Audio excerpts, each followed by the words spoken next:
Dahil mainit na usapin ngayon ang balikatan at ang tensyon sa pagitan ng Amerika, Pilipinas at China sa West Philippine Sea, napaka-popular pong paksa ito ngayon sa social media. Sobrang popular na marami tuloy ang sumasakay. Hindi naman po problema yan dahil meron naman tayong freedom of expression. Pero minsan may mga sumasabit. Gaya nga po ng tinukoy natin sa YouTube channel nung Lunes na nagpapalabas ng deepfake audio ni Pangulong Bongbong Marcos na unay nag-uutos na ng giyera sa West Philippine Sea. Ang headlines din ng channel na Dapat Balita ay puro imbentong fake news para makahatak ng eyeballs at mga views. Awa ng Diyos, matapos natin ibulgar ito ng Lunes, ang YouTube channel na yon ay naka-down na po. Pero hindi pala ito nag-iisa. May iba pang mga vlogger na gustong humatak ng mga views sa pamamagitan po ng medyo alanganing paraan. Ito po ang isa sa kanila, ang Kyle TV. Kung susundan mo ang kanyang mga video at babasahin mo ang mga headlines or captions, aakalain mo na may digmaan na at patayan sa West Philippine Sea. Halimbawa, nung isang araw lamang, ito po ang headline. China, gumanti ng missiles, nagpalipad din ng missiles sa South China Sea. 2 araw po lang po yan, pero meron na pong 43,000 views dahil sa kanyang clickbait na headline na wala naman sa mismong laman ng video. Yun lang, parang ayos lang yan sa maraming Pilipino na mag-react lang pero hindi naman talaga nakikinig. Meron na pong higit 70 komento, marami nagtatawag na ng bakbakan, may ilan nagtatanong kung nasaan yung storya. Ito pa pong isa, ubusan na ito ng lahi. Ayon sa nakakatakot na caption, tinamaan agad ang fighter jet ng China. Meron na po yung 35,000 views.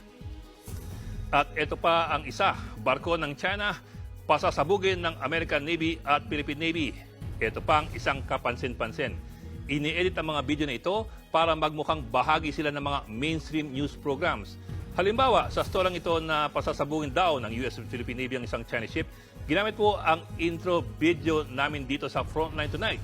Yun lang, mali-mali naman ang konteksto.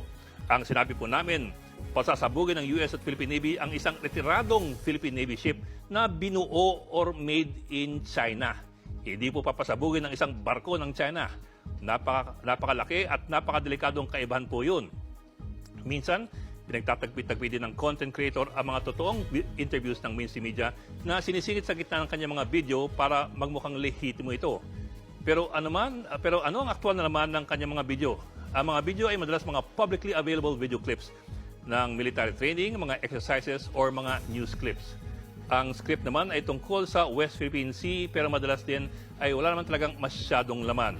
Kapansin-pansin lang na parang AI voice ang ginagamit sa ilan.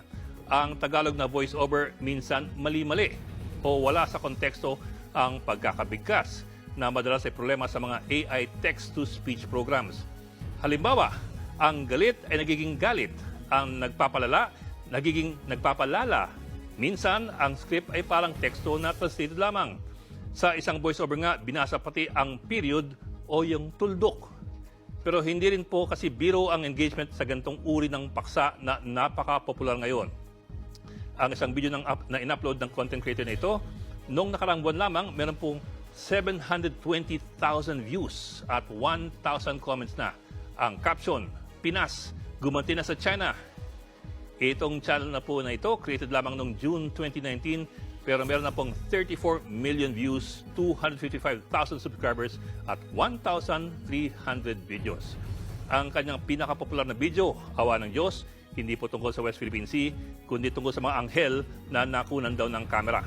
Meron na po itong 1.2 million views. Para po malinaw, hindi naman po bawal maniwala sa mga ganyan. Yun lang sa mga seryosong paksagay ng West Philippine Sea, marami pong naniniwala agad. Pero meron ding hindi. Ito po ang ilan sa mga komento. 1990 pa itong video mo. Nasaan ang sinasabi mong pinasabog na fighter jet? Ang layo ng title mo sa report mo, ayusin mo. Pero ang problema rin kasi, naniniwala sila na talagang news report ang kanilang pinapanood. Ito pa po ang isa. Ayusin ninyo ang balita ninyo. Kung walang bago, huwag kayo magbalita na ikakatakot ng mga tao. Pero yan din po ang isa pang problema. Parang hindi na po alam ng mga tao ngayon kung ano ang balita, ano ang pantasya, at ano ang opinyon.